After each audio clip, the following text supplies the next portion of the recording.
O Senhor esteja convosco. Ele está no meio de nós. Proclamação do Evangelho de Jesus Cristo segundo Mateus. Glória a vós, Senhor. Naquele tempo disse Jesus aos seus discípulos: Não deis aos cães as coisas santas, nem atireis vossas pérolas aos porcos, para que eles não as pisem com os pés e, voltando-se contra vós, vos despedacem. Tudo quanto quereis que os outros vos façam, fazei também a eles.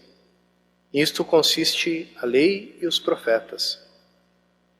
Entrai pela porta estreita, porque larga é a porta e espaçoso é o caminho que leva à perdição, e muitos são os que entram por ele.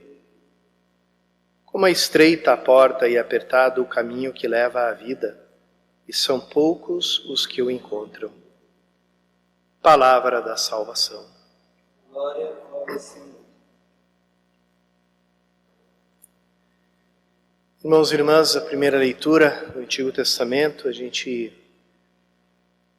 é convidado a contemplar aquela cena de como Israel temia diante do exército de Senaqueribe, rei da Assíria, um dos grandes impérios da antiguidade. Como é que Israel, um reino pequeno, um reino pobre, poderia sobreviver contra um ataque de um dos maiores impérios da época? E, segundo a lógica humana, os próprios emissários do rei faziam essa recomendação: não se deixa seduzir pelo teu Deus, Israel. Pensa bem, usa a razão. Como é que você vai poder escapar do exército tão poderoso quanto o exército da Assíria? E, pelo contrário, ali diante daquela tentação, diante daquele momento de crise, o rei, ele se dirige a Deus, dirige o seu coração, a sua prece ao Senhor. E descobre, mostra, manifesta a Deus a sua preocupação, a sua tentação. Quantas vezes na vida a gente vai escutando uma determinada tentação, vai ficando com medo diante dela, mas não expõe o nosso coração a Deus? Santo Inácio de Loyola dizia que o inimigo, o espírito maligno, é como o homem sedutor, que quer sempre conversar em segredo com a menina que ele quer seduzir, ou com a esposa, a mulher casada que ele quer seduzir. Sempre quer se encontrar às escondidas e diz: não, o teu pai, o teu marido não iam entender a nossa amizade. E assim quer namorar em segredo. E uma vez diz Santo Inácio que a menina revela para o seu pai, para os seus pais, ou a esposa fala para o seu esposo: olha, fulano tem vindo muito aqui, tem aparecido. Imediatamente o sedutor vai embora, sai correndo, não fica no lugar, não insiste, desaparece. E assim é quando o inimigo quer nos tentar e a gente abre o nosso coração a Deus. Também abre o nosso coração a Deus pelos canais que Ele mesmo coloca no caminho da nossa vida. Pode ser o sacerdote, o diretor espiritual, o confessor. E ali, a partir daquele momento que a gente manifesta as nossas preocupações, os nossos pensamentos, a nossa crise, ali desaparece tudo, porque o inimigo é descoberto, então ele sai correndo, ele sai fugindo. Assim aconteceu aqui, o exército ameaçando Israel, e aqui o rei Ezequias se dirige a Deus e diz, faz uma prece bonita, confiante. Eu sei que os assírios venceram os outros povos que confiaram nos seus deuses e foram defraudados, porque aqueles deuses não são deuses, são obras das mãos humanas, são esculturas, são imagens, são ídolos, não são o Deus verdadeiro. E por isso eu confio em Ti. E depois aparece o profeta Isaías com a resposta de Deus. E a resposta de Deus é justamente esse, né?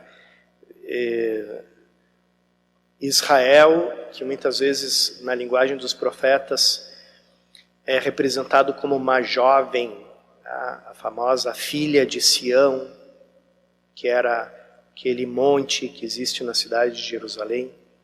A filha de Sião zomba de ti, faz troça do teu exército poderoso, porque você vai ser derrotado, né?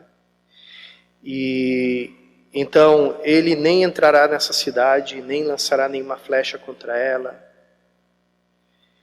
Pelo caminho por onde veio há de voltar e não entrará nessa cidade, diz o Senhor. E os filhos de Israel, os habitantes de Jerusalém, não tiveram que se defender, não tiveram que pegar em arma nenhuma, porque se fizessem, não estariam confiando em Deus, estariam confiando nas próprias forças. Isso aí me lembra um episódio muito estranho que aconteceu na história da igreja. Um dos grandes conquistadores da época das invasões bárbaras, chamado Átila, o Huno. Tudo o que ele queria, vindo desde o Oriente com um exército muito numeroso, muito poderoso, era chegar até Roma, que, se não me engano, ele chamava a grande maçã, alguma coisa assim. Ele considerava que aquela ali era a fruta, né, mais deliciosa, a conquista mais deliciosa que ele ia ter na vida dele, na campanha militar dele. E ele chega nas margens do rio Pó, um pouquinho ao norte da Itália, e do outro lado vem o Papa, São Leão Magno, não com um exército, mas com uma comitiva. E é interessante que os dois sozinhos, a cavalo, entram, talvez numa parte rasa do rio, e conversam os dois sozinhos a cavalo, só o Papa Leão Magno e Átila. Como eles conseguiram se entender, ninguém sabe. O que eles disseram, também ninguém sabe. É um episódio muito estranho. Só se sabe uma coisa, que depois da conversa que Átila teve com Leão Magno, ele deu meia volta e avisou para o exército dele que eles não iam mais atacar Roma, e eles simplesmente foram embora. Isso aqui nos leva um pouquinho, irmãos e irmãs, a refletir sobre um espírito que ataca muito, principalmente os católicos leigos de boa vontade, bem formados e zelosos na sua fé, que é a tentação de defender Deus, de ser defensores de Deus.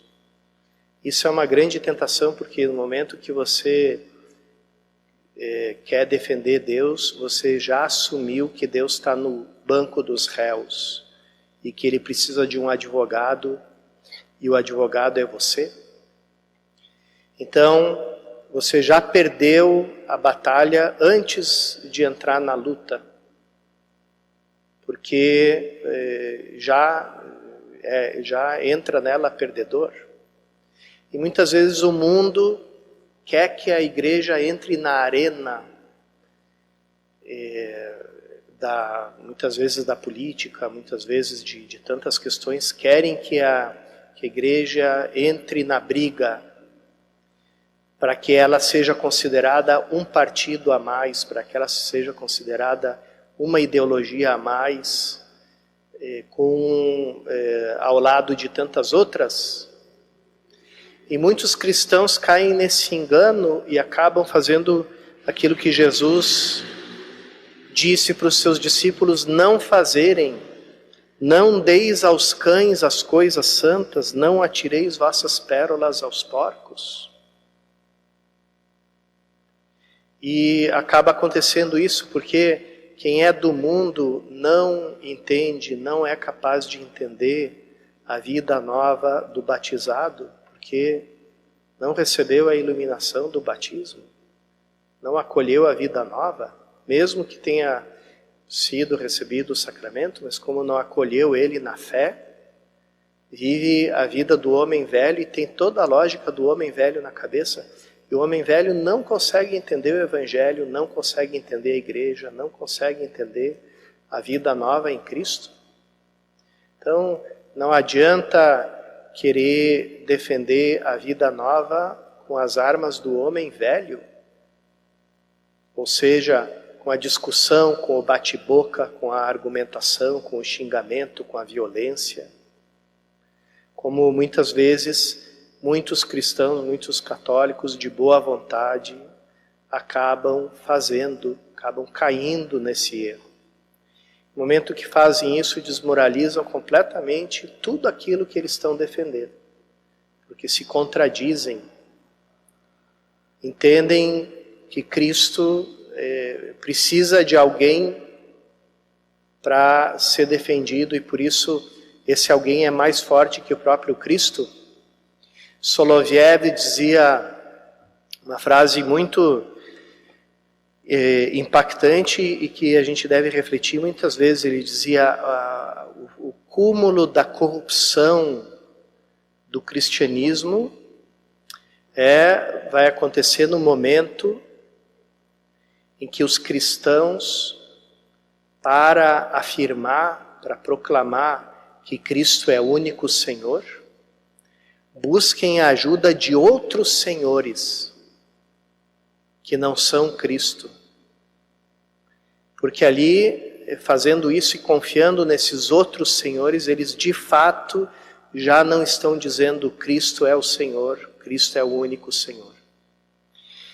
E aqui, para terminar um pouquinho, queria também lembrar de algumas dessas palavras do cardeal Newman, um anglicano, padre anglicano que se converteu ao catolicismo e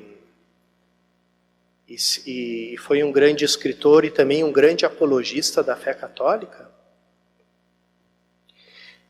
Quando ele viu o tipo de armadilha que o mundo estava preparando para o cristianismo, o tipo de mundo que estava sendo arquitetado ali naquela época dele, século XIX,